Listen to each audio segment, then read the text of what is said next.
ইসলামের সেতু জিহাদ হচ্ছে একটা সুউচ্চ মাকাম। এই জিহাদে যারা মৃত্যুবরণ করবে মুসলমানদের সেই দল যাবে সরাসরি জান্নাতে। চিৎকার মেরে বলি সুবহানাল্লাহ। জিহাদ ইসলামের একটি চূড়ান্ত সেতু। মুশরিক এবং কাফিরদের সাথে যারা জিহাদ করে শহীদ হয়ে যাবে, শহীদ হতে দেরি হবে, আল্লাহ তাআলার জান্নাতে যেতে দেরি হবে না। চিৎকার মেরে বলি সুবহানাল্লাহ। এই সূরাতুত তাওবা আপনারা কি বলতে পারবেন কোন সূরার শুরুতে বিসমিল্লাহ নাই? সূরাতুত তাওবা কোন সূরা? এই সূরার শুরুতে কি নাই? বিসমিল্লাহ নাই। কেন?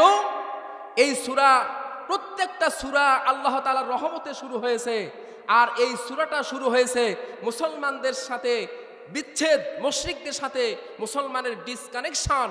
এই জন্য এই সূরাটা নাজিল হয়েছে। প্রথমে এই আয়াত দিয়ে শুরু হয়েছে, যেহেতু ইহুদি, খ্রিস্টান, বৌদ্ধ, নাসারা তাদের প্রতি এইরকম ডিসকানেকশন তৈরি হয়েছে, এই জন্য এই সূরার শুরুতে কোনো বিসমিল্লাহ নাই। আরো অনেক ব্যাখ্যা মুফাসসিরিন কেরাম বলেছেন যে রাসূল পাক সাল্লাল্লাহু আলাইহি সাল্লাম বিসমিল্লাহ বলতে আদেশ করেন নাই, এবং জিবরাইল আলাইহিস সালাম এই সূরার শুরুতে বিসমিল্লাহ পাঠ করেন নাই। এই জন্য এই সূরার শুরুতে বিসমিল্লাহ নাই বলে আল্লাহু আকবার। এই সূরাতে, কোরআনুল কারীমের এই সূরাটা হচ্ছে 9 নাম্বার সূরা। কয় নাম্বার সূরা? 9 নাম্বার সূরা। এই সূরাতে মোট আয়াত আছে 129টি। কতটি আয়াত আছে? 129টি আয়াতে কারিমা এই সূরার মধ্যে আছে। এই সূরায় মোট রুকু রয়েছে 16টি। মোট রুকু কয়টি? 16টি রুকু রয়েছে এই সূরায়। এই সূরাটি হচ্ছে মদিনায় অবতীর্ণ হয়েছে। তো এই সূরার আমি 111 নম্বর আয়াত আপনাদের খেদমতে আরজ করেছি। আল্লাহ তাআলা বলতেছেন, ইন্নাল্লাহা আশতারা মিনাল মুমিনিনা আনফুসাহুম ওয়া আমওয়ালাহুম বিআন্না লাহুমুল জান্নাহ। ইন্না শব্দের অর্থ হচ্ছে নিশ্চয়, গ্যারান্টি, অবশ্যই। ইন্নাল্লাহা, ইন্না, আন্নাকা, আন্না, লাকিন্না, লাইতা, আল্লাহ হরফে মুসাব্বাবিল ফেল। এগুলো মুবতাদাকে জবর, খবরকে রফা দেয়, তাগিদ সৃষ্টি করে, জোর, স্পেশালিটি দান করে। নিশ্চয় আল্লাহ তাআলা কি করেছেন? ইন্নাল্লাহা আশতারা, আল্লাহ তাআলা কিনে নিয়েছেন। কি কিনে নিয়েছেন? মিনাল মুমিনিনা, মুমিনদের কাছ থেকে কিনে নিয়েছেন, আনফুসাহুম, তাদের জীবন, ওয়া আমওয়ালাহুম, এবং তাদের সম্পদ, বিআন্না লাহুমুল জান্নাহ, জান্নাতের বিনিময়ে আল্লাহ তাআলা মুমিনদের সম্পদ, মুমিনদের জান কিনে নিয়েছে। বলি সুবহানাল্লাহ। এরপরে আল্লাহ পাক বললেন, ইউকাতিলুনা ফি সাবিলিল্লাহি, তারা আল্লাহ তাআলার রাস্তায় সংগ্রাম করবে, আল্লাহ তাআলার রাস্তায় লড়াই করবে। লড়াই করতে গিয়ে ফায়াকতুলুনা ওয়া ইউকতালুন, তারা নিজেরা মরবে এবং কাফিরদেরকে তারা মারবে। চিৎকার মেরে বলি আল্লাহু আকবার। একটু তাকবীর দেন, লিল্লাহি তাকবীর। প্রিয় উপস্থিতি, এই হচ্ছে আয়াতের শাব্দিক অর্থ। তাহলে ইসলামের সেতু জিহাদ হচ্ছে একটা সুউচ্চ মাকাম। এই জিহাদে যারা মৃত্যুবরণ করবে মুসলমানদের সেই দল যাবে সরাসরি জান্নাতে। চিৎকার মেরে বলি সুবহানাল্লাহ। জিহাদ ইসলামের একটি চূড়ান্ত সেতু। মুশরিক এবং কাফিরদের সাথে যারা জিহাদ করে শহীদ হয়ে যাবে, শহীদ হতে দেরি হবে, আল্লাহ তাআলার জান্নাতে যেতে দেরি হবে না। চিৎকার মেরে বলি সুবহানাল্লাহ। প্রিয় উপস্থিতি, আসুন এই আয়াতের তাফসীরের দিকে চলে যাই। বুখারীতে আসছে হাদিস নাম্বার 2829। কত নাম্বার হাদিস বললাম? 2829 নাম্বার হাদিস, সহিহ বুখারী। ইমাম বুখারী রাহমাতুল্লাহ আলাইহি বলতেছেন, হাদ্দাসানা আব্দুল্লাহ ইবনে ইউসুফ। ইমাম বুখারী রাহমাতুল্লাহ আলাইহি বলতেছেন, আমাদের নিকট হাদিস বর্ণনা করেছেন আব্দুল্লাহ ইবনে ইউসুফ। তিনি বলতেছেন, আখবারনা মালিকুন, আমাদের নিকট হাদিস বর্ণনা করেছেন মালিক। তিনি বলতেছেন, আন সুমাইইন, তিনি সুমাই থেকে হাদিস বর্ণনা করতেছেন। সুমাই আবার আন সলিহিন, আবি সলেহ থেকে হাদিস বর্ণনা করতেছেন। আবু সলেহ আন আবি হুরাইরা, আবু সলেহ আবু হুরাইরা রাদিয়াল্লাহু তাআলা আনহু থেকে হাদিস বর্ণনা করতেছেন। আবু হুরায়রা রাদিয়াল্লাহু তাআলা আনহু আনিন নবী সাল্লাল্লাহু আলাইহি ওয়াসাল্লাম, আবু হুরায়রা আল্লাহ রাসূল থেকে হাদিস বর্ণনা করতেছেন, চিৎকার মেরে বলেন সুবহানাল্লাহ। হাদিসটা শুনবেন না শুনবেন না? কে কে শুনবেন একটু হাত তোলেন, লিল্লাহি তাকবীর। হাদিসে বিশ্বনবী এখানে 5 জন শহীদের কথা রাসূলুল্লাহ সাল্লাল্লাহু আলাইহি সাল্লাম উল্লেখ করেছেন। কয়জন শহীদ? জোরে বলেন, জোরসে বলো। 5 জন শহীদের কথা হুজুর বলেছেন। 1 নাম্বার হুজুর বললেন আল মাতউনু আশ-শুহাদাউ খামসাতুন, নাম্বার 1 আল মাতউনু, যারা মহামারীতে আক্রান্ত হয়ে মৃত্যুবরণ করবে, হুজুর বলেছেন তারা শাহাদাতের মর্যাদা লাভ করবে। জোরে বলা যাবে কি সুবহানাল্লাহ? কিসে মৃত্যুবরণ করবে? মহামারীতে। কিছুদিন আগে 2019 সালে আমাদের দেশে একটা মহামারী আসলো, তার নাম কি? করোনা, তাই না? তো এইরকম মহামারী, প্লেগ, এই রোগে যারা মৃত্যুবরণ করবে সবটার সাথে ঈমান সত্য। কি সত্য? কোনো হিন্দু যদি মহামারীতে আক্রান্ত হয়, মারা যায়, সে কি শহীদ হবে? শহীদ হবে না।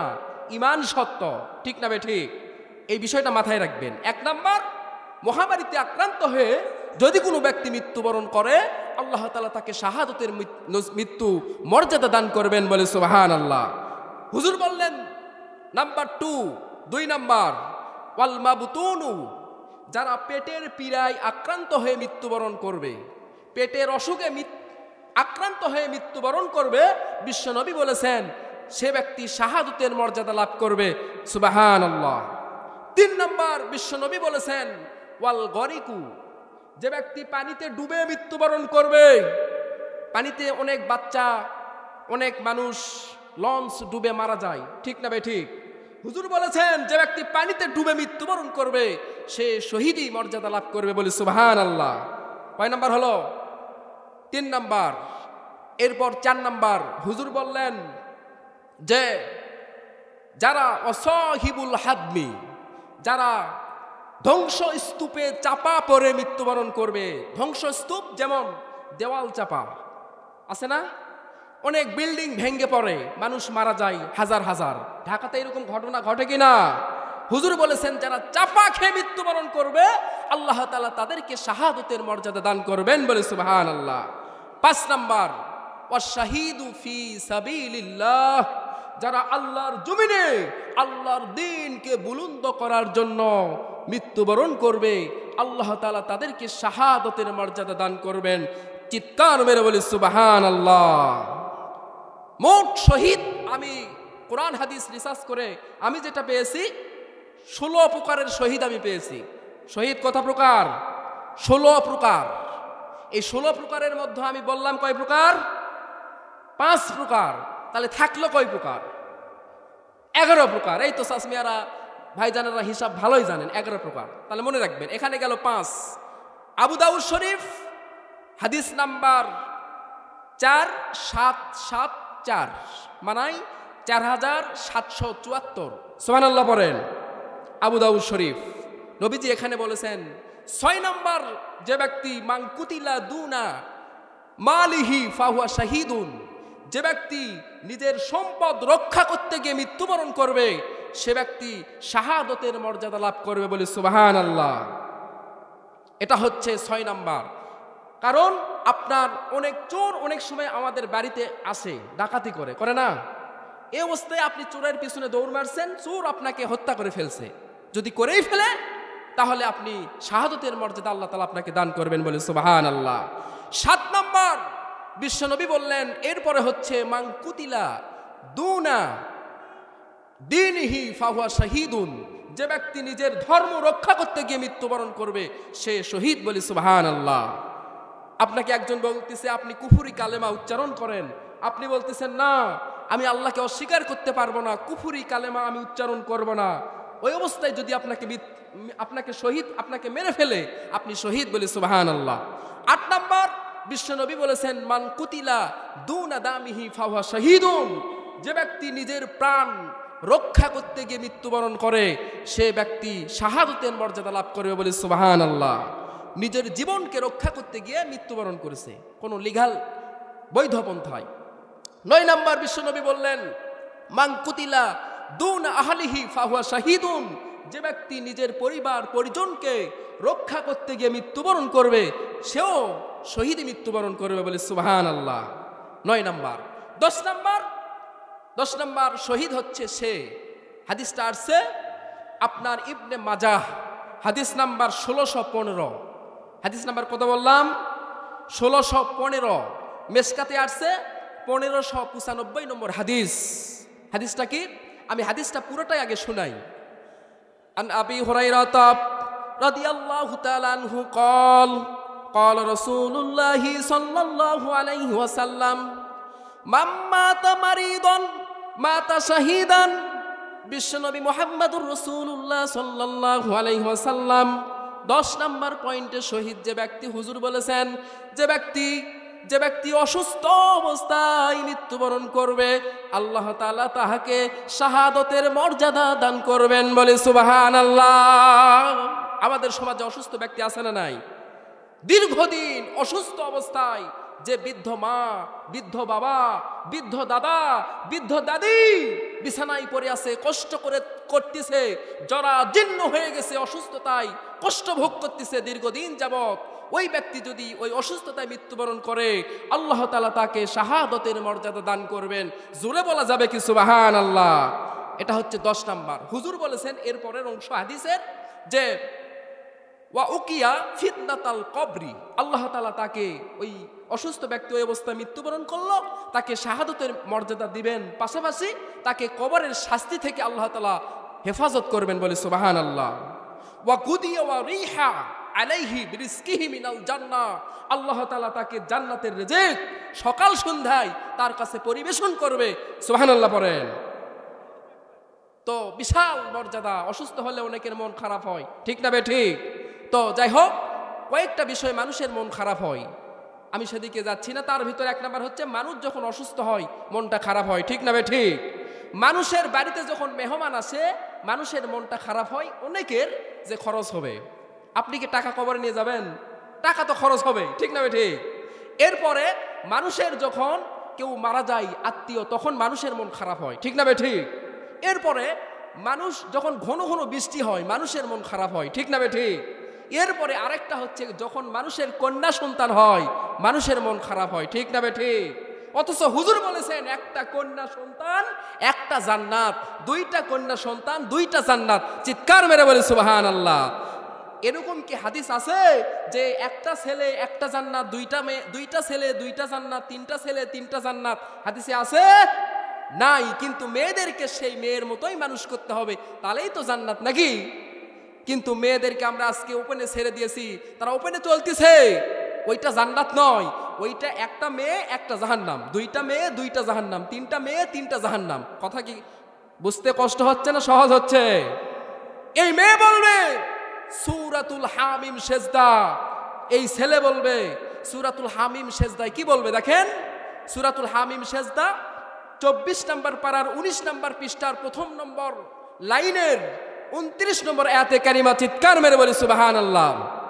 এই ছেলে এই মেয়ে সেদিন বলবে وقال الذين كفروا ربنا أرنا الذين أضلانا من الجن والإنس نجعلهما تحت أقدامنا ليكونا من الأسفلين বলি আল্লাহু আকবার। এই ছেলে এই মেয়ে সেদিন বলবে আয় আল্লাহ তাআলা, আমাদের পিতামাতা, আমাদের আব্বা, আমাদের আম্মা, আমাদের দাদা, আমাদের দাদি, ওই সমস্ত মুরব্বী কিরামদেরকে নিয়ে আসো।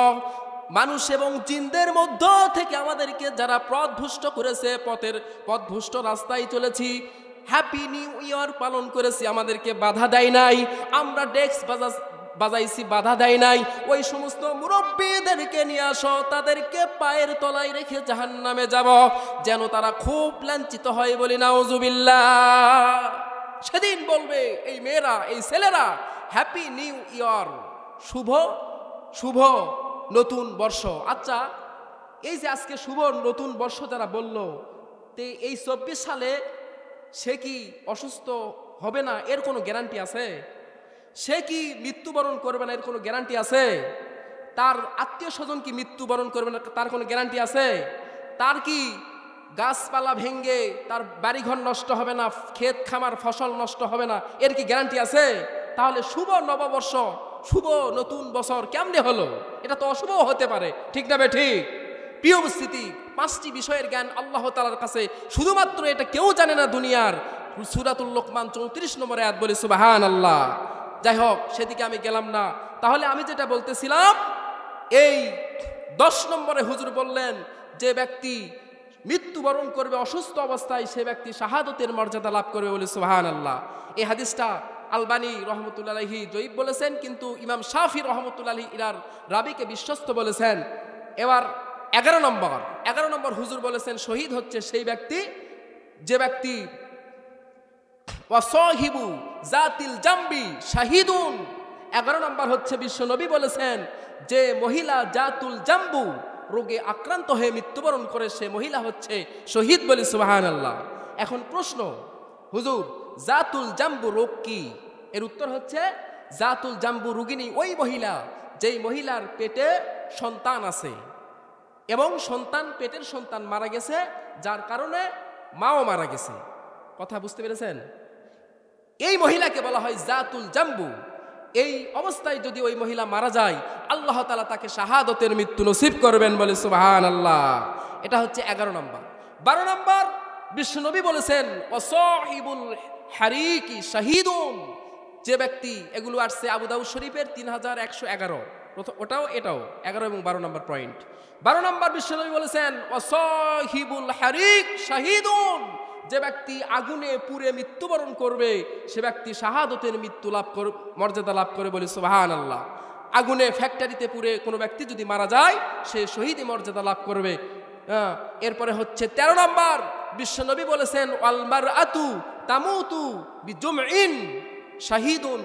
যেই মহিলা বাচ্চা জন্মদানকালে মৃত্যুবরণ করে, আল্লাহ তাআলা সেই মহিলাকে শাহাদতের মৃত্যু নসিব করবেন বলে সুবহানাল্লাহ। আজকে সিজার ছাড়া তো বাচ্চা হয় না, হয় কি না? হয়। আগেই তো আপনারা রেডি, মেয়েকে সিজার করাবো, ছেলের বেটার বউকে সিজার করাবো, আগেই আপনারা প্রস্তুত।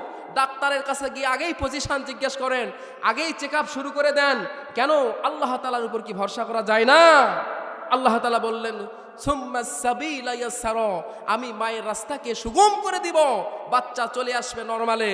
কিন্তু আল্লাহর উপর আমাদের বিশ্বাস নাই, ডাক্তারের উপর বিশ্বাস। ডাক্তারের কাছে গিয়ে আমরা টেস্ট, ডাক্তার তো নয়, সে হচ্ছে ডাকাত। সে বলে বাচ্চার পজিশন ভালো নয়, মাথা আছে নিচের দিকে, পা আছে উপর দিকে, বাড়িতে যাওয়ার কোনো দরকার নাই, ব্যাগ অ্যান্ড ব্যাগেজ তল্পি তল্পা যা আছে সব সহ আসো হসপিটালে। 14,000 টাকা সিজার, কোনো বাকি চলবে না, বলে কি না? এটা ডাক্তার না ডাকাত? ডাকাত, ডাকাত।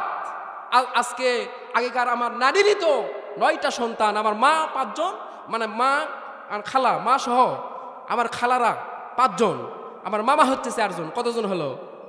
9 জন। কোনো সিজার নাই। আপনারা এখানে যারা বসে আছেন, আপনাদের কারো সন্তান 8 জন, 12 জন, 13 জন, 15 জন পর্যন্ত থাকতে পারে। কোনো সিজার করা লাগছে?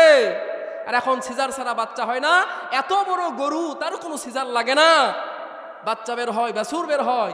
কিন্তু এই মানুষের ঈমান আল্লাহ তাআলার প্রতি নাই, যার কারণে আজকে আমরা সিজারের দিকে যাচ্ছি, ঠিক না বেঠি?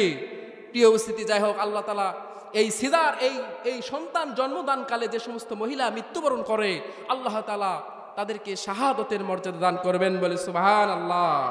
এরপরে 14 নম্বর বিশ্বনবী বলেছেন মান কুতিলা। বিশ্বনবী তারপরে বলেছেন যে ব্যক্তি মাজলুম অবস্থায় মৃত্যুবরণ করবে, মাজলুম অবস্থায় মৃত্যুবরণ করবে, সে ব্যক্তি হচ্ছে শহীদ বলে সুবহানাল্লাহ। মুসনাদ আহমদ হাদিস নাম্বার 3780। সুবহানাল্লাহ পড়েন। আল্লামা দেলোয়ার হোসেন সাইদি সাহেব মজলুম অবস্থায় মৃত্যুবরণ করেছে, আল্লাহ তাআলা তাকে শাহাদতের মর্যাদা দান করবেন, পড়ি আমিন। প্রিয় উপস্থিতি, জালিমের স্বৈরাচারী শাসকদের শাসন আল্লাহ তাআলা বেশি দিন বরদাস্ত করে না। পৃথিবীতে যত স্বৈরাচারী শাসক ছিল, তাদের বৈশিষ্ট্য ছিল 3টা। কয়টা? 3টা। 1 নম্বর, তারা ছিল জালেম। 1 নম্বর কি? জালেম। 2 নম্বর, তারা হচ্ছে স্বৈরাচারী। 2 নম্বর কি? তারা ছিল স্বৈরাচারী। আর 3 নম্বর বৈশিষ্ট্য, তারা হচ্ছে মূর্তি পূজক। শেখ হাসিনা সাহেব নাম ধরলামই তো, উনি বাংলাদেশের 18 কোটি মানুষের কোটি কোটি টাকা, ট্যাক্সের টাকা কিন্তু আমাদের আমানতের মাল, সেগুলো তার কাছে জনগণের টাকা ছিল, 18 কোটি মানুষের রক্ত ঘামানো টাকা। আমরা সরকারের তেমন কোনো কিছু খাই না, সরকার বরঞ্চ আমাদেরটা নেয়, ঠিক না ঠিক? আমাদের থেকে নেয়। প্রিয় উপস্থিতি, জনগণের সম্পদ কিন্তু এগুলো, সেই সম্পদগুলো দিয়ে সে বাপের মূর্তি নির্মাণ করেছে। আল্লাহর কুদরতি ফায়সালায় সেগুলো 5 আগস্ট ঢিসমিস হয়ে গেছে বলে সুবহানাল্লাহ। মানুষ জানে না আগামীকাল সে কি করবে। সূরাতুল লোকমান 5 নম্বর আয়াত আল্লাহ তাআলা বললেন যে কোন মানুষ জানে না 5টি বিষয়ে কি করবে। ইন্নাল্লাহা ইনদাহু ইলমুস সাআ, 1 নম্বর মানুষ জানে না সে কখন কিয়ামত হবে, এটা মানুষ জানে না বলে সুবহানাল্লাহ। 2 নম্বর, তবে কিয়ামতের আলামত জানে। 2 নম্বর বিশ্ব আল্লাহ পাক বলেছেন ওয়া ইউনাজ্জিলুল গায়সা, বৃষ্টি কখন হবে এটা কেউ বলতে পারবে না। এই বৃষ্টি কখন হবে সেই জ্ঞানটা আছে আল্লাহ তাআলার কাছে। সুবহানাল্লাহ পড়েন। আবহাওয়াবিদ কি বলে? আগামীকাল বৃষ্টি হওয়ার সম্ভাবনা, ঠিক না ঠিক? মানে হতেও পারে নাও পারে। যদি বলে আগামীকাল বৃষ্টি হবেই, তাহলে তাকে আবার আল্লাহ তাআলার প্রতি নতুন করে ঈমান আনতে হবে, ঠিক না ঠিক? আল্লাহ বলতেছেন কেউ জানে না, আর আবহাওয়াবিদ বলতেছে আমি জানি বা বৃষ্টি হবে, এইরকম বললে ঈমান চলে যাওয়ার সম্ভাবনা। প্রিয় উপস্থিতি, 3 নম্বর হুজুর আল্লাহ পাক বলতেছেন ওয়া ইয়ালামু মা ফিল আরহাম, মানুষ জানে না মায়ের পেটে কি আছে, এটা জানে না। প্রাইমারি স্টেপ, প্রাথমিক অবস্থায় বলতে পারবে না মায়ের পেটে সন্তান ছেলে না মেয়ে, নারী না পুরুষ, এটা বলার কারু এখতিয়ার নাই। যখন সন্তান বড় হয়ে যায়, চোখ কান নাক মুখ ঠিক হয়ে যায়, তখন তো আলট্রাসোনোগ্রাফি বা যে কোনো পদ্ধতি তারা বলে ছেলে বা মেয়ে, কিন্তু প্রাথমিক অবস্থায় কেউ বলতে পারবে না এটা ছেলে না মেয়ে বলে সুবহানাল্লাহ। এবং 4 নম্বর হুজুর বলেছেন ওয়ামা তাদরি নাফসু, হুজুর 4 নম্বর আল্লাহ তাআলা বলেছেন ওয়ামা তাদরি নাফসুম মাযা তাকসিবু গাদা, আগামীকাল কি হবে এইটা বান্দা জানে না, জানেন কে? 5 নম্বর আল্লাহ তাআলা বলেছেন ওয়ামা তাদরি নাফসুম বিআইয়ি আরদিন তামুত, বান্দা জানে না সে কখন কোথায় কি অবস্থায় মৃত্যুবরণ করবে, এটা বান্দা জানে না। জানলে কি সেই জায়গায় যাবে? তাহলে এই জ্ঞানটা আছে কার কাছে? তাহলে বান্দা আগামীকাল কি করবে সেটা জানে না। শেখ হাসিনা বলে আমি 41 সাল পর্যন্ত আছি, নাউজুবিল্লাহ বলেন। আল্লাহ তাআলা বললেন ও বঙ্গবন্ধুর মেয়ে, তুমি 41 সাল পর্যন্ত নয়, তুমি 2024 সালের 5 আগস্ট তোমার বিদায় অনুষ্ঠান, ঠিক কিনা?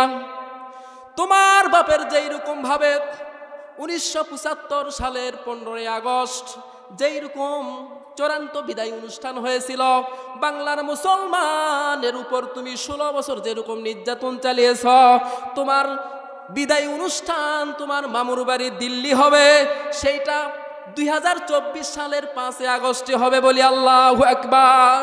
এই জ্ঞান কার কাছে আছে? 41 সাল পর্যন্ত থাকতে চাইলে কি পারবে?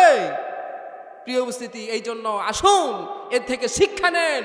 সমস্ত যত বড় স্বৈরাচারী শাসক আল্লাহ তাআলা তাদেরকে তত ছোট ছোট জিনিস দ্বারা হত্যা করেছেন বলি আল্লাহু আকবার।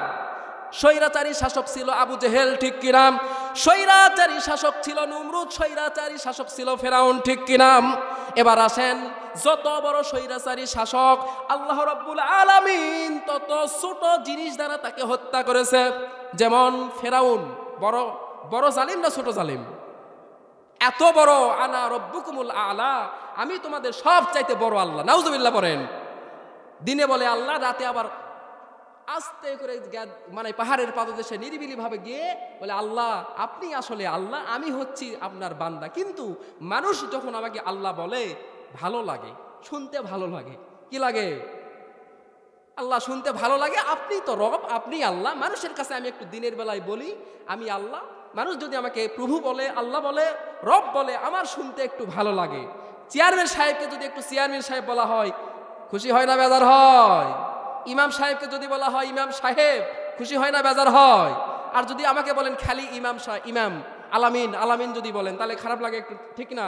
আর যদি বলে ইমাম সাহেব, হুজুর, ভালো লাগে, ঠিক না? ঠিক এই সিস্টেম। তো ফেরাউন সবচাইতে বড় শাসক, জালেম শাসক ছিলেন, আল্লাহ তাআলা তাকে পানিতে ডুবিয়ে মারছেন, ঠিক না ঠিক? আচ্ছা, এত বড় শাসক আল্লাহ তাআলা পানিতে ডুবে কে মরে? বাচ্চা শিশু, 5 বছর 2 বছর নাবালেগ তারা পানিতে ডুবে মরে, ঠিক না ঠিক? আল্লাহ তাআলা সামান্য পানিতে ডুবিয়ে তাকে হত্যা করেছেন, দুনিয়ার থেকে সঙ্গে সাকার করেছেন, বলে সুবহানাল্লাহ। 2 নম্বর, এইবার অত্যাচারী শাসক ছিল নমরুদ, ছিল কিনা?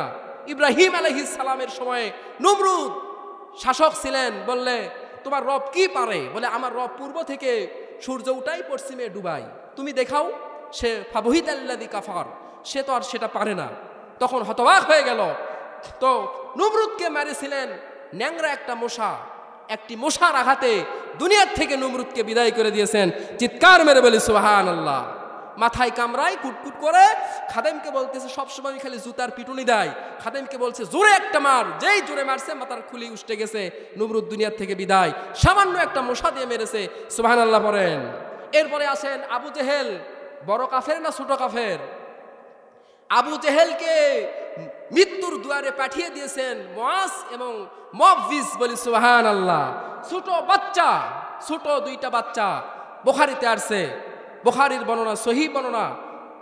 তো সেই বর্ণনাতে আসছে আব্দুর রহমান বিন আউফ বলতেছেন আমার কাছে 2টা বাচ্চা আসছিল। তখন বললেন যে চাচা, ইয়া আম্মি আরিনি আবা জাহাল, হে চাচা আপনি আমাকে আবু জেহেলকে দেখিয়ে দেন, আমি তাকে আবু জেহেলকে দেখিয়ে দেন। তো বলল, ভাতিজা তুমি আবু জেহেলকে দেখে তুমি কি করবে? বলল, চাচা আমি আল্লাহ তাআলার কাছে প্রমিস করেছি, ওয়াতুল্লাহ, আল্লাহর সাথে আমি ওয়াদা করেছি, আমি যদি যদি আমি আবু জেহেলকে দেখতে পাই, আক্তুলাহু, আমি তাকে হত্যা করব, বলে সুবহানাল্লাহ।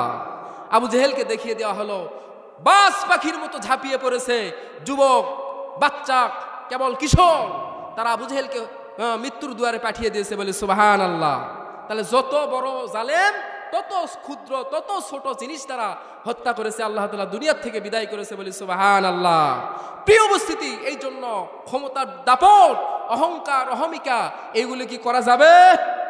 জোরে বলেন, যাবে না। এই জন্য প্রিয় উপস্থিতি, আমি যেটা বলতেছিলাম যে শহীদ শহীদ শহীদ যারা হবে, 14 নম্বরে আমি বলতেছিলাম শহীদ হচ্ছে সেই ব্যক্তি যে মজলুম অবস্থায় মৃত্যুবরণ করবে, আল্লাহ তাআলা তাকে শাহাদতের মর্যাদা দান করবেন, বলে সুবহানাল্লাহ। 15 নম্বর, বিশ্ব নবী বলেছেন যে যে ব্যক্তি শাহাদতের মৃত্যু চাইবে, আল্লাহ আমি যেন শাহাদত হই, শহীদ হই, আমার যেন শাহাদতের মৃত্যু নসিব হয়, এই অন্তর থেকে যে ব্যক্তি এইরকম কামনা করবে, আল্লাহ রাব্বুল আলামিন তাকে শহীদি মর্যাদা দান করবেন, যদিও সে বিছানায় পড়ে মৃত্যুবরণ করে। চিৎকার মেরে বলে সুবহানাল্লাহ। আবু দাউদ শরীফ হাদিস নাম্বার 3111, আব্দুল্লাহ বিন সাবেত রাদিয়াল্লাহু তাআলা আনহু জিহাদের জন্য প্রস্তুতি গ্রহণ করেছেন, সব প্রস্তুতি সম্পন্ন করেছেন, অসুস্থতায় পেয়ে বসেছে, মৃত্যুর কোলে ঢলে পড়েছেন। আল্লাহ রাসূল দেখতে এসেছেন আব্দুল্লাহ বিন সাবেতকে, আল্লাহ নবীজি নক করতেছেন, ডাকতেছেন। আব্দুল্লাহ বিন সাবেত কোনো সাড়া দেয় না, কোনো কথা বলে না। আল্লাহ নবীজি তখন বললেন, ইন্না লিল্লাহি ওয়া ইন্না ইলাইহি রাজিউন, বলে সুবহানাল্লাহ। আব্দুল্লাহ বিন সাবেত যখন মৃত্যুবরণ করলেন, আল্লাহর নবীজি তখন বললেন, এই দোয়াটা পাঠ করলেন, লিল্লাহি তাকবীর। আল্লাহর নবীজি এইবার যখন ইন্না লিল্লাহি ওয়া ইন্না ইলাইহি রাজিউন যখন পাঠ করলেন, এবার আব্দুল্লাহ বিন সাবেতের কন্যা তখন কান্না শুরু করে দিয়েছে। তখন বললেন, ও আমার ইয়া রাসূলুল্লাহ, আমার আব্বাজান জিহাদের জন্য প্রস্তুতি সামান গ্রহণ করেছেন, ঘোড়া তৈরি করে রেখেছেন, জিনিসপত্র তৈরি করে রেখেছেন। আমরা তো ভাবছিলাম আমার আব্বা দুনিয়ার থেকে জিহাদ করে শহীদ হয়ে বিদায় হবে, বলে সুবহানাল্লাহ। কিন্তু আমার আব্বা আজকে বিছানায় পড়ে মৃত্যুবরণ করলো। ইয়া রাসূলুল্লাহ, আমার আব্বার খুশনসিব হলো না, আমার আব্বার শাহাদত বরণ করা হলো না। বিশ্বনবী বললেন, ও আব্দুল্লাহ বিন সাবেতের কন্যারে, তুমি শোনো, ইন্নাল্লাহ আযজা ওয়া জাল্লা ক্বাদ আউকা আজরাহু আলা নিয়াতিহি। বিশ্বনবী বললেন, যে ব্যক্তি শাহাদতের তামান্না জ্ঞাপন করে আর শহীদ অবস্থায় যদি বিছানা পড়া অবস্থায় মৃত্যুবরণ করে, আল্লাহ তাআলা তাকে তার নিয়ত অনুপাতে শাহাদতের মর্যাদা দান করবেন, বলে সুবহানাল্লাহ। 16 নম্বর শহীদ হচ্ছে বিশ্ব নবী বলেছেন মুস্তাদরিক লিল হাকিম, হাদিস নাম্বার 1901। কত বললাম? মুস্তাদরিক লিল হাকিম। বিশ্ব নবী বলেছেন 16 নম্বর শহীদ। আমি এটি বলে সমাপ্তির দিকে যাব। বিশ্ব নবী বললেন যে ব্যক্তি অসুস্থ অবস্থায় দোয়া ইউনুস 40 বার পাঠ করবে। দোয়া ইউনুস জানি না বলেন, মুখস্থ আছে না? লা ইলাহা ইল্লা আনতা সুবহানাকা ইন্নী কুনতু মিনাজ জালিমিন। এই দোয়া ইউনুস নবীজি বলেছেন যে ব্যক্তি অসুস্থ হওয়ার পরে, অসুস্থ হলে যদি বুঝতে পারে আমার মৃত্যুর সময় সন্নিকটে, এক কথায় শেষ, অসুস্থ হলে যদি এই দোয়া ইউনুস 40 বার পাঠ করে। কয়বার? 40 বার। কয়বার? জোরে বলেন, কয়বার? 40 বার যদি পাঠ করে, বিশ্বনবী বললেন যদি 40 বার দোয়া ইউনুস পাঠ করে, ওই অসুস্থতায় যদি সে মৃত্যুবরণ করে, আল্লাহ রাব্বুল আলামিন তাকে শাহাদাতের মর্যাদা দান করবেন, বলে সুবহানাল্লাহ। আর যদি অসুস্থ অবস্থায় 40 বার পড়ার পরে যদি সে সুস্থ হয়ে যায়, বিশ্বনবী পাক জবানে বলেছেন আল্লাহ তাআলা তার জীবনের সব গুনাহ খাতা মাফ করবেন। সুবহানাল্লাহ পড়েন। তাহলে এই আছে, এইরকম আমাদের এগুলো জানার প্রয়োজন আছে না নাই? আছে। আমি সময় সংকীর্ণ, 7 ব্যক্তির জন্য ফেরেশতারা দোয়া করবে। কয় ব্যক্তির জন্য? 7 ব্যক্তির জন্য। তার ভিতর আমি 1 নাম্বার একটা ব্যক্তি বলবো, যে ব্যক্তি আল্লাহ তাআলার দ্বীনের জন্য কল্যাণের পথে দান করবে, আল্লাহ তাআলা তার জন্য ফেরেশতাকে নিয়োগ করবেন, ফেরেশতারা তার জন্য দোয়া করতে থাকবেন, বলি সুবহানাল্লাহ। as-সাকি ওয়া হাবিবুল্লাহ, যারা দান করে আল্লাহ তাআলা তাদেরকে ভালোবাসেন। আল বাখিলু আদুবুল্লাহ, আর যারা কৃপণ আল্লাহ তাআলা তাদেরকে অপছন্দ করেন। 10 ব্যক্তির দোয়া কবুল হয় না। কয় ব্যক্তির? বলবো না সেগুলো, একটাই শুধু বলি, বখিল ব্যক্তির দোয়া আল্লাহ তাআলার দরবারে কবুল হয় না, বলি নাউজুবিল্লাহ। সমস্ত নবী, সমস্ত সাহাবী দানশীল ছিলেন। আজকের কোরআনের মাহফিলে যারা দান করেছেন, তাদের আত্মীয় স্বজন যারা কবরে গেছেন, তাদের নিয়তে দান করেছেন, তাদের কবরও আল্লাহ তাআলা আজর সওয়াব বিনিময়ে পৌঁছে দিবেন, বলি সুবহানাল্লাহ। আপনার আব্বা, আপনার আম্মা হাজার হাজার টাকা রেখে গেছে, সম্পদ রেখে গেছে, কবরে অসহায় অবস্থায় ঘুমিয়ে আছে, তাদের জন্য, তাদের রুহের মাগফিরাতের জন্য আমাদের কিছু দান করার প্রয়োজন আছে না নাই? আছে। চিকটামি করবেন, বরকত হবে না। দান করবেন, 1-এ 10 দিবেন কে? আল্লাহ পাক আমাদের সকলকেই এই যে মাহফিল করেছেন, এর জন্য কিছু আপনারা অন্তর থেকে খোলাসা মনে কিছু দান করবেন। আল্লাহ যেন আমাদের দানকে কবুল করে আমাদের আব্বা মার গুনাহ মাফ করেন। কিয়ামতের ময়দানে এই দানের ওসিলায় যেন আল্লাহ তাআলা আমাদেরকে মাফ করেন, বলি আমিন।